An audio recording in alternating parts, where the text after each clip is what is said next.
Welcome back to the Real Arsenal Deal podcast. Rav here as always. How is everyone today? Thank you so much for being here wherever you are in the world. I hope you are well. And if you happen to be watching on YouTube, yes, I'm recording this in my car, in our car at the moment. It's Thursday morning here in Australia. The match finished against Port Vale 2-0 to Arsenal, finished around 2 hours ago.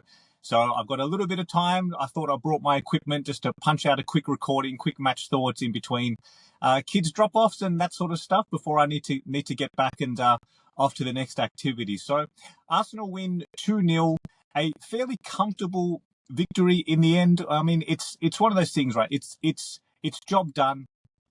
I think going into this match, what I wanted to see a number of players rotated. I wanted to see some players' minutes managed, especially the likes of Timber and Calafiori, who, if you've listened on previous recordings, I've just been keeping an eye on the load that these two have been carrying in the opening matches of Arsenal season. So I wanted to see them sit down. I knew we'd see a debut for Kepa. I wanted to see the likes of Gyökeres rested and a number of starts for the likes of Lewis Skelly, Waneri, some minutes for Dowman. So in that respect, I mean, it's job done. We kept a clean sheet, 2-0. We've progressed through to the next round. A debut goal for Eza, which was a beautifully taken goal, by the way. How was that little that little back heel from Lewis Skelly? That was just a genius little move, and it looks even better when it comes off, right? Because everyone tries to play those little fancy little tricks, but it doesn't always come off. And when it does, it makes for beautiful viewing. So in that respect, look, and actually, I can't believe I haven't mentioned this yet. No new injuries. That was my biggest thing, my biggest takeaway. No new injuries.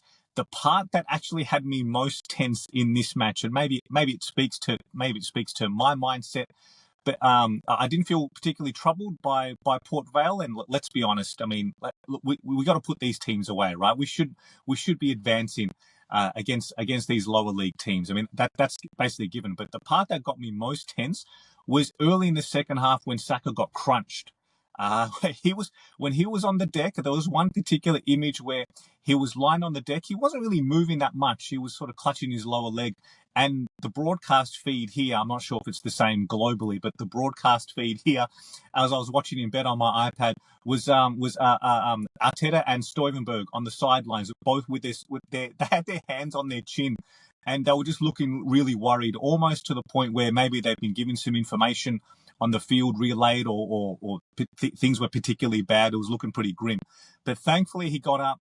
He dusted it off. One reverse replay showed there was some studs into his the top of his foot or lower ankle.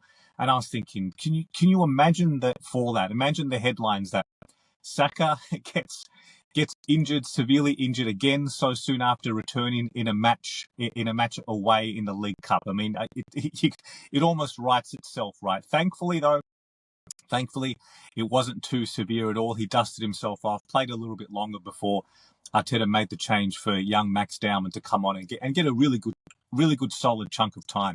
So I knew Saka would play. I mean, it's one of those things that look, he was coming back from injury. He needs the minutes.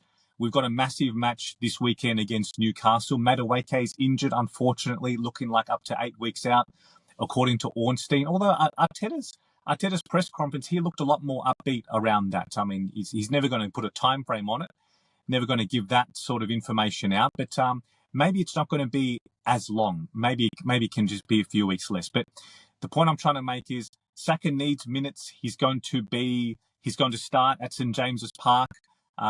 He's going to need to work his way back into fitness. Champions League matches, are kick-starting now. Right, we need to start, accruing some points in the Premier League or whatnot. So Saka's going to be pivotal. So him playing here, it was always part of the plan. It was just a matter of, like, is he going to start, play the first half or so, or is he going to come on with 30, 40 minutes to go? Either way, you can argue for or against. But he was always going to play. It was just a matter of, can he get through unscathed? Can he get a solid amount of minutes into his legs, get that rhythm back, get that flow back? And maybe crown off his night with a goal and assist or something. So in that respect, look, he was always going to play. I'm not too bothered about that. I think maybe Arsenal fans in general, we are maybe overly sensitive to like why why is so-and-so player playing this match? He should be resting. Like, why is he doing that? And even in the second half, right, you look at, there's 10 minutes to go. We bring it on to the likes of, we'll bring it on Declan Rice and whatnot. And it's like, I get it. If something happens to them, we're all going to be up in arms. Like, why is he playing? He shouldn't have even been on. And I get all of that.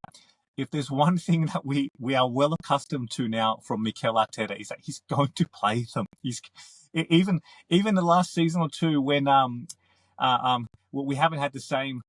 We haven't had the same need to play Saka, right? Like, it's different circumstances. He hasn't been returning from injury and needed the match rhythm, the match minutes. He'll still bring him on. It's just even those dead rubber Europa League games or Champions League games late on in the season when we're already progressed, we're already through, and there's calls for just play all the kids and give the likes of Ruel Walters and these sort of young fringe players at the time, give them debuts. Nope, Mikel's saying no. I ain't doing that. It's a competitive first team fixture, and my senior players, the mentality he wants, the ambition he wants, is that they all got to front up, they all got to show up, and they all got to get out there and do the job. So it's one of those things where, like I'm much more at peace with it, I guess. Had Saka got injured or something, like I get it. Like there was going to be a free for all, but thankfully he didn't. And maybe I've devoted too much time to this point already. So it was always going to be a blend of senior players, either starting or coming on from the bench. I think that was just inevitable. It was very pleasing, though, however, to see 9 changes from the Manchester City match. 9 changes. So only Saliba and slipped my mind. Merino, of course. How could I forget? Pardon me. So Mikel Merino and Saliba were the only 2 who started that match and started here tonight. I think Saliba more so out of necessity. Bit of a shame that Hincapie's injured. Just one of those little niggling, sort of nagging things that happen behind the scenes, and there's a setback, and then all of a sudden there's a chance to sit down a senior pro and give some minutes to another player, and those opportunities are missed. It's a bit of a shame. Arteta referred to some complications from surgery he had in the off season. I didn't even know he had surgery. So every player is at a different stage of their preseason or their training load or their match readiness or recovery. The hope is that the story of Arsenal's season has been that there's always just disruption. There's always some players coming back, some players going out, that disruption to rhythm and momentum. And we kind of hope that come, say, January, February, especially the return of the Champions League, the knockout fixtures, March, April, May onwards, you just hope that you've got them all available. But it didn't really pan out that way, did it? Because players would come in, players would go out, and the players who were then overloaded, given the absences in the prior months, and they go down as well. I'm just hoping that there will come a point, hopefully sooner rather than later, where we have the permanent return in the squad of the likes of White and Hincapie and these sorts of guys, that we can make conscious decisions with players' loads, noting that we're going to need them all. Once they're handing out the medals and the finals next season, we want our best players. We want them back on deck. So just one of those little nagging things to keep an eye on. Hincapie surely would have started this match. He could have started at centre half and Lewis Skelly at left back, but given his absence, it meant that we needed to play one of Saliba or Gabriel as a centre half. White pleasantly returned. That's fantastic. He looked fine. I think across the board, there was just 6.5 out of 10, 7 out of 10 performances across the board, really. And that's kind of what you wanted. It's probably the bare minimum as well. But 9 changes meant we saw, White return, Lewis Skelly with his first start of the season, Kepa with his debut start for Arsenal, which was great for him. He's waited in the wings all this time, and I'm glad he was actually fit and ready for this one. Because I remember this corresponding fixture last season, Arsenal had too many injuries with our keepers. Raya was injured. We had Nito, who was cup tied, who had to play young Jack Porter, 16-year-old, in goal for that night. I don't think that was part of the plan. Great experience for him. But, there was question marks around our squad planning last season, which thankfully, we don't need to worry about. You look at the bench today, right? Like that's the kind of bench, that's the kind of squad utilization, rotation that we've been pining out for so long. And Arteta did it, and hats off to him. Thankfully, he actually did it. 9 changes. Had we had someone like Havertz not injured and so on, then Gyökeres could have completely sat out this match completely. But Marino needed to start at centre forward. Again, protection of minutes, protection of players. That's fine. Mikel Marino is completely fine as a footballer. He gets the job done. He's a classic 7 out of 10 performer, contributor every single time, and he does well as a centre forward. If I was to point out just a couple of things that I would have liked to have seen in this match, and maybe I was just thinking to myself as I'm watching it, am I getting too greedy? Am I getting too unrealistic? Because priorities being that we progress, that we give minutes to other players, that we make the heavy rotation, manage the minutes of players, no new injuries. Those are my priorities. I would have snapped your hand off if you offered me that prior to the match. But as the match went on and it developed, and we were quite sterile in our possession. In our utilization of possession, we had a lot of the ball as expected. I think the end stats said it was like 80%, which is like we absolutely dominated the ball. We conceded very little in terms of chances and so on. And again, I preface all of these comments with all due respect to the opposition. I mean, this is surely what you expect of Arsenal at this stage of given the discrepancy between the two teams. The thing that I would have liked to have seen more of is what's that word I'm looking for? Just some more in the final third. Like, could we play the pass quicker? Can we have that level of urgency to see the run, play the player in?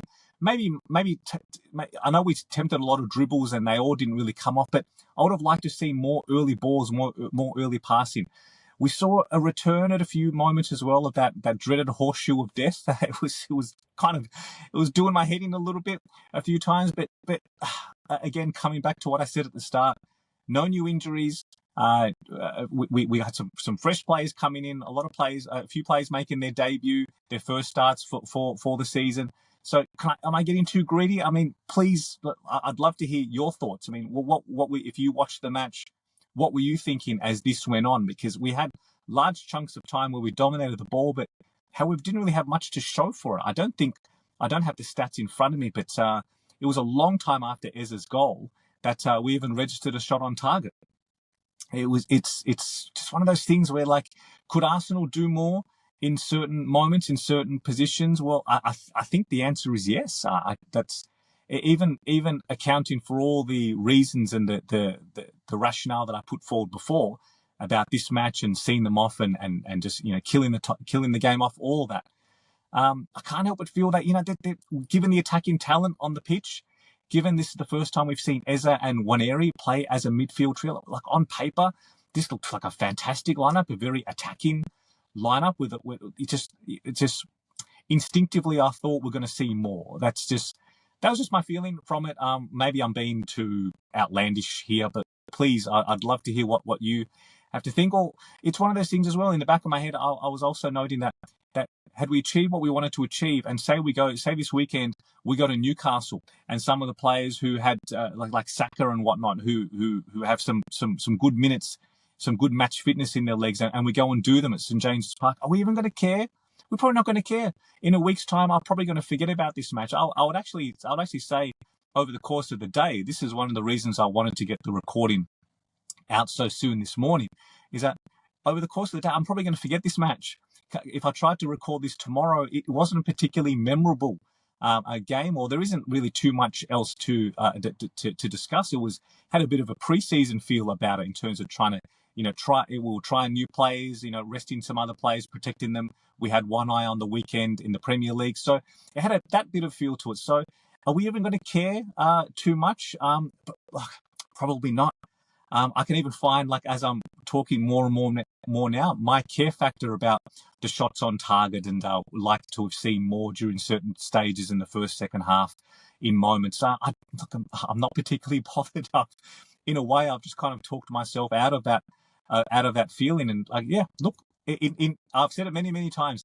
This podcast, this recording, it's kind of just me talking to myself. It's very therapeutic at times. It actually really is. So, I kind of be doing this anyway, and I have been doing this for so many decades. Just I rationalize my thoughts in my own head.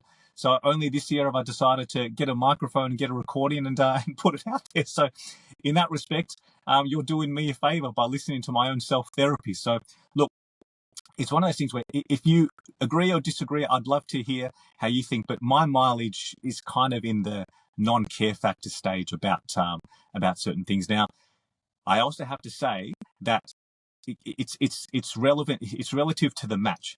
I don't want to see this. There is this undercurrent at Arsenal sometimes that does bubble onwards, and we saw it against Manchester City on the weekend, and I'm hoping we don't see it against Newcastle on this Sunday night. Is that we do need to do more. I know there's all the reasons, or there's all the reasons for it, and I'll summarize them very quickly in dot points. We know that it's affected by the amount of new players that we're integrating. We basically had a brand new front three this season, right? And that wasn't part of the plan. It wasn't part of the plan for Odegaard to miss, for Saka to miss, for Havertz to miss. It wasn't the part of the plan just to basically thrust in the likes of Madueke, Gyökeres, and Eza and say, hey guys, you figure it out. Because we wanted time, we wanted to integrate them all with the senior bodies, the senior pros, the likes of Saka, Odegaard on the pitch, Havertz. Havertz would have played at Anfield.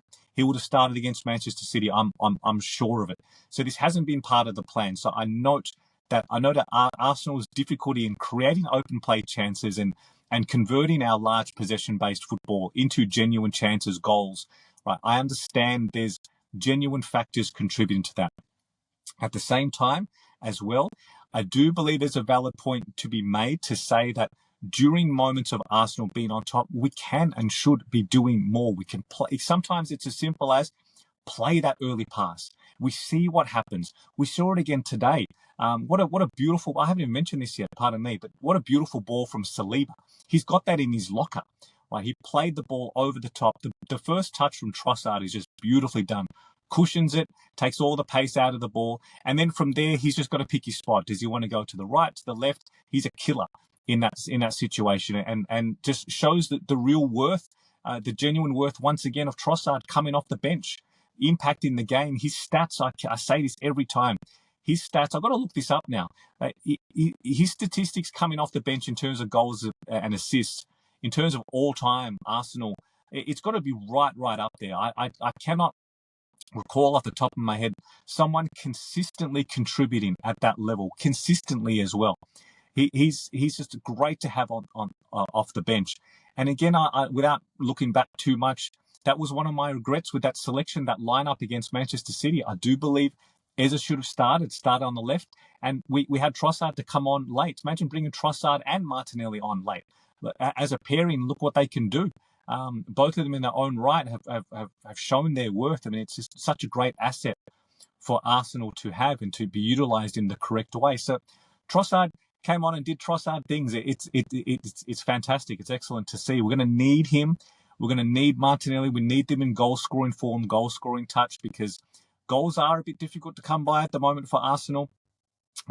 Saka's just returning now as well. We've lost Madueke for a chunk of time, so we're going to need all hands on deck. They're all going to have their moment. What a lovely pass it was from Dowman. Speaking of first time over the top balls, he played in Gyökeres, and this is the thing where when as soon as I saw that ball played, in all the highlights packages, all the compilations I've seen of Gyökeres, he's a killer in this situation, an absolute killer. You play him through, you get him through one-on-one with the defender and the goal in his sights in those central positions, bang, he's a killer. Sorry for any disruption you may have experienced right then. If you're listening on audio, you're probably wondering, what the hell are you talking about, Rav? Just get on with it. But if you're watching on video version, you'll note that my background has changed. I'm now back home. Sorry for the interruption. What happened was, long story short, the previous recording I was doing, for whatever reason, my app just crashed. It wasn't the battery. I don't know what it was, signal perhaps, but I didn't even realize until 6 or 7 minutes later. So the entire last portion just basically deleted. And I didn't want to leave the podcast on that note. I didn't want it just to abruptly come to a finish, especially when the last point that I can see that it's picked up in the recording was my discussion on Gyökeres. So I'll just try my best just to pick up where I left off and continue on from there. So apologies again. So here I go. So I was making a point about Gyökeres, and when he is fed early in that position, especially with space to run away from defenders, run towards goal, he's a killer. And it's something that Arsenal have not really had the ability to really exploit so far. I mean, a number of factors, of course.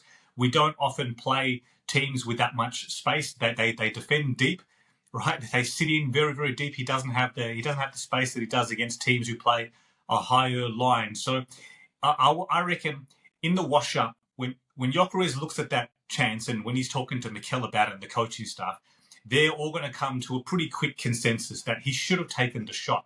It would have been great for him to cap off this match with that goal. It would have been a great moment for him just to have another goal under his belt. All this stuff matters. It builds confidence. It builds momentum, especially going into the weekend. So we need Gyökeres in goal scoring form. He's come under a lot of I was about to say criticism, but look, I guess. From the spaces that I choose to consume, the discussion, there is a discussion around Gyökeres. It's not necessarily criticism. It's more centered around, are we getting the best out of him? Are we playing to his strengths? Is this adaptation period, right? Is this what's holding him back? Or we're trying to reserve judgment that you can't make conclusions on what you're seeing at the moment, because as I've mentioned many, many times, it's essentially a brand new front three that's learning on the job together, not helped by the fact that we don't have Saka and Odegaard and these sorts of senior stalwarts around them to help embed our style of play and help him integrate and adapt. So it's just one of those things, it is what it is. Something that I've got no real solution other than that it's just going to take time. It's just going to take patience, and we just hope that Arsenal, when this does click, that we just hope that in terms of the Premier League and whatnot, that we're still in touching distance, that we're not too far off the pace. It's nothing disastrous yet, being 5 points behind Liverpool with the run of fixtures we've had, and the fixture list is about to open up, after Newcastle. So it's just one of those things that we just got to see it through now. We're heavily invested, of course. We all want him to succeed. We want every player to succeed. We just need to just allow them the space and the time and support them accordingly, so they can just go out there and have the freedom, the confidence to do their thing. So that's largely where I was taking the next point of the discussion. In another quick segment that unfortunately it got deleted on my first attempt at recording this, so I'll just touch on it again briefly. I should have mentioned it earlier. It was really odd, the booing of Saka. I just don't understand it. I'm hoping. Look, again, I fully acknowledge I'm all the way here in Australia, right? There's so many tribal lines and sort of intra-club, intra-city rivalries that I'm not clued in on at all. I fully hold my hand. I feign ignorance. I try my best to read and learn about some of these things that happen, but to the best of my ability, I cannot understand a reason like why are Port Vale so vocal against Bukayo Saka. It doesn't make sense to me. It just doesn't make sense. I've touched on it before, and we've seen the treatment of men of colour before. It's something I'm very, very mindful of. I know at certain grounds, especially Tottenham and whatnot, yes, he's an England international, of course, and when he puts on the English shirt, there doesn't seem to be the same level of vitriol towards him. However, just from certain grounds from time to time, we still see a very vocal element booing him voraciously. It was bizarre. I didn't expect it to happen here. This is what I'm trying to say. I'm aware of that, and I anticipate that in certain clashes. Going away to Port Vale, I don't get it. So I certainly wasn't expecting this. So please, if you can just enlighten me, if there's anything I don't know, if you're aware of anything, please, I would love to hear, because I'm truly fascinated. I'm always trying to learn more and more about the game, and I guess just life in general. So please do let me know if you're aware of anything that I'm not. Other than that, I mean, the crowd, these sorts of matches, I mean, it must be a great ticket to get your hands on, right? For these sort of low level clubs, a big boy in town, Arsenal coming into town, right? These sorts of fixtures, it must be massive for their clubs, for their supporters. It must be a great night out. It was a good crowd. Otherwise, just that they allowed the Arsenal away fans to just consistently doing their thing. It's a sight to behold. I got so much respect, admiration of all the team, like just the amount that they get behind the team wherever they go, whatever match situation. It's great, consistently amongst the best away supporters that I experience watching all the way from the other side of the world. So look, I think that's pretty much it for the game. It's been, yes, there isn't too much else really to take away from the fact that I keep banging on about this. No injuries. It's great. No, because we've basically come out of every match so far this season with someone else on the injured list. And thankfully this time we actually had the likes of Ben White return. Norgard is now back in the squad the last week and a half after being absent prior to that. So we're actually getting some players returning and options returning. Speaking of returning, from the sounds of it, I fully expect Odegaard to be right to go this weekend. And that's massive for Arsenal. It's massive for the club. I'm really, really hoping he's okay to play. I'm sure Newcastle are going to test out that shoulder. I mean, they always do. They test out everything. They test out our legs, our knees, our heads. Remember that assault on Jorginho from an elbow a couple of seasons ago? Just like mind-boggling stuff. Like just the amount that they seem to get away with, right? And what sucks is they bully us around, and Newcastle caused Arsenal a lot of problems last season. I believe it was 3 wins they had, including the Carabao Cup, that semi-final over the 2 legs.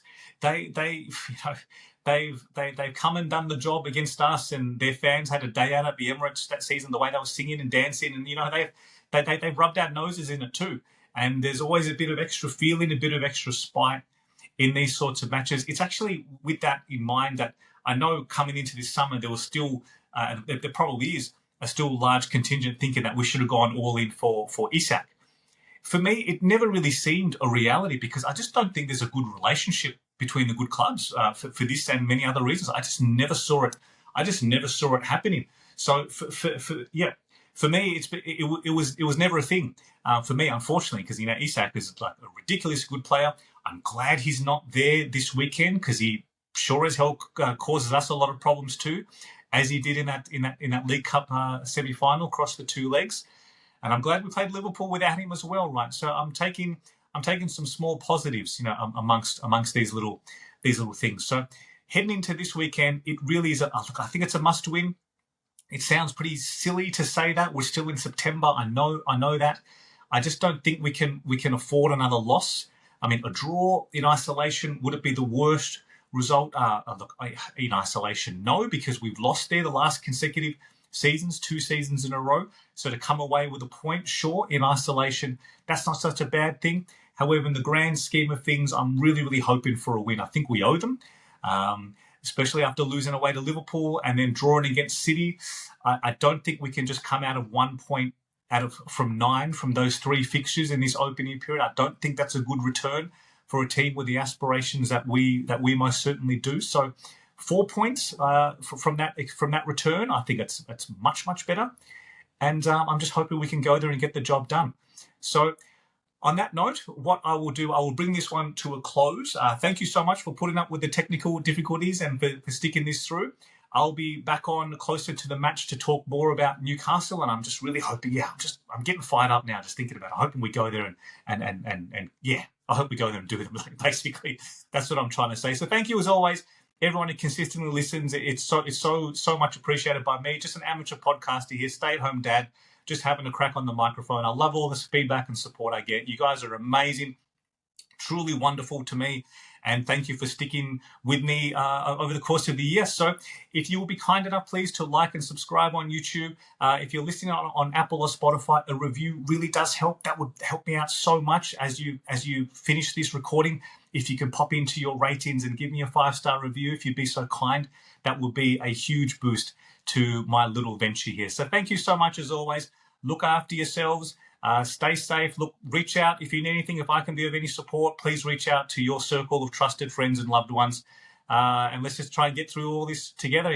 Let's try and do better in life, I guess. On that note, I'll talk to you next time. Look after yourselves and come on, Arsenal.